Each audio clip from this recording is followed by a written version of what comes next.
At ACE, we like to think that advocacy is the art of persuasion. It's practicing pleading one's case, if you will, and I think pleading is appropriate in arthritis because we do face so many inequities. And at ACE, we always advocate from an evidence-based perspective. So we're not just out there grabbing sort of random messages and trying to deliver them to one audience or another. We're actually looking at the research literature, assessing what is perhaps unknown about arthritis coming out of the research literature, putting it into lay language, and then using our authentic arthritis or grassroots voice to get those messages out to varying audiences, whether it be government, medical practitioners, people actually living with the disease, their family members, policymakers, and on and on.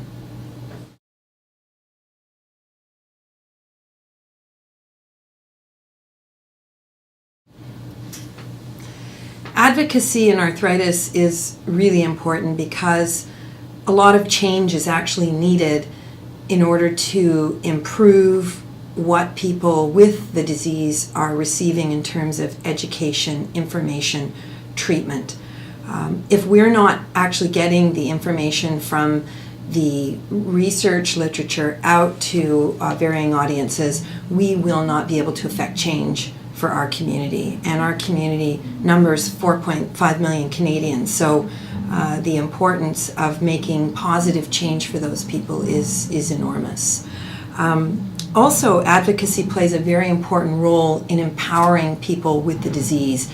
It's if you hear one person speaking out about the inequity and you're sitting next to that person and you're living with the disease, you have an aha moment and you say, geez, that's right, I live with this disease.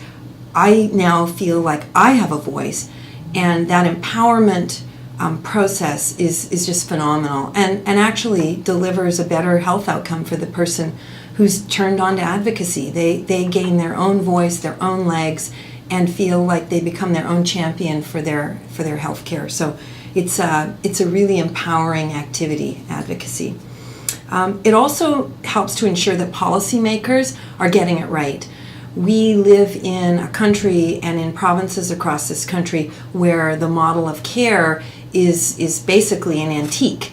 So if we don't advocate for what the state of the art is today in terms of treatment and care for people living with the disease, we're not going to be able to ensure that policymakers are going to get it right. So very, very critical aspect.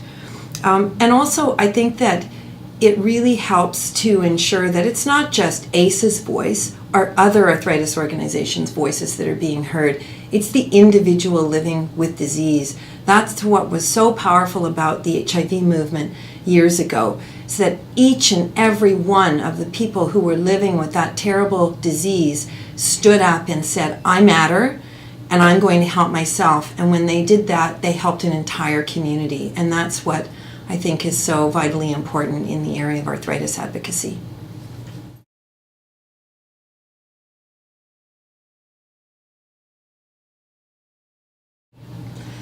It's very, very important that people living with the disease, whether they view themselves as a consumer, so someone outside of the doctor's office, or a patient, the time they spend with their doctor or physician, it's important that they advocate because they bring a very unique perspective to decision-making processes, whether it be in that setting of doc and patient, out in the community, at government.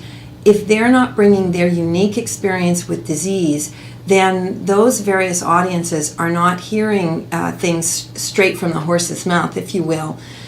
The day that our members across the country began to say, geez, you know, this medication class is important to us, and here's why, it didn't round out the conversation.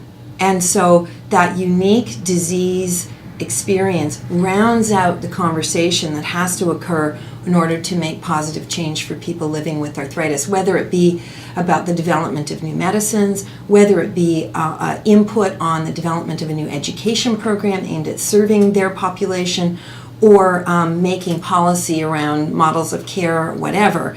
That unique disease experience is a piece of the puzzle that without it is just not a complete picture.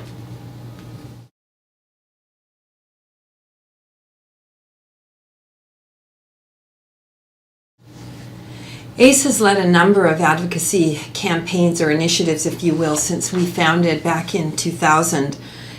In the year 2000, there was a whole new class of treatments called biologic response modifiers coming out.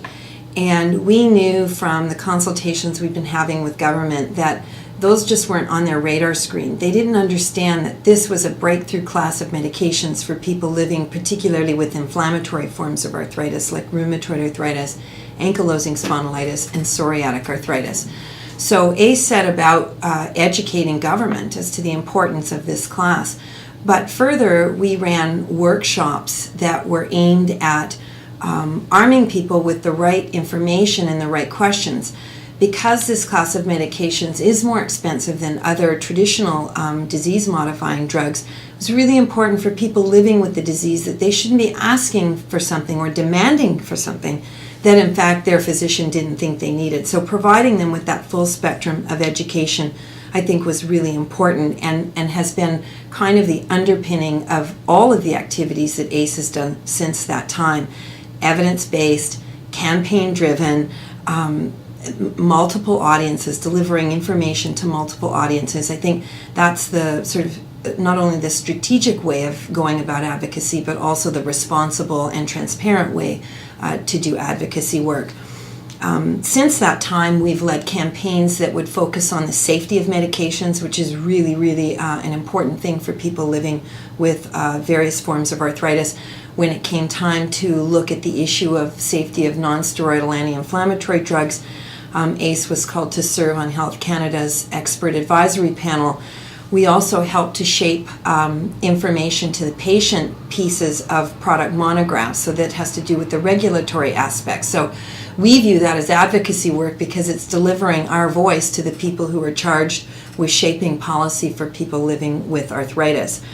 We've also helped our community across the country, whether it's on federal issues or provincial issues, to get their pens out and to write letters to teach them how to exercise their voice in writing, by email, by phone, at all candidates' meetings. These are things that people, I think, generally speaking, until they're hit with an issue, don't quite understand the import of them. So we work through our website, through our web workshops, our podcasts, to sort of arm people with information so that they can then go out and decide what of that information is important to them, and then they can go on and convey that to whomever they like.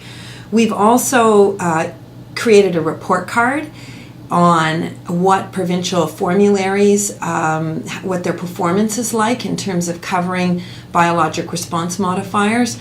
I think that tool has been really instrumental in highlighting for government the disparity that exists, the massive gaps that exist in care from province to province for people living particularly, again, with inflammatory arthritis. The same could be said for people living with non-inflammatory arthritis like osteoarthritis. The gaps that exist there for care are massive, and one of the things that we're doing in the way of advocacy is working with the research community to get the evidence base out about osteoarthritis. So we are producing a series of web workshops specific to osteoarthritis, and we hope that people will take that information and then go on to form their own community-based campaigns to fight for more arthritis research funding, which receives less than 2% of the federal health research budget. And also to say to their family physicians, don't just hand me a prescription for a painkiller, tell me what I can do about losing weight, exercising more, becoming involved in my community, disseminating or advocating on behalf of others living with osteoarthritis. So I think that all of those things that have been ACE-led have really been a spark plug, if you will, for activity at the grassroots level, and I think that's really where we live and breathe. That's where we do our work every day. So we're very happy to do it and hopefully to have met with a lot of success in these campaigns.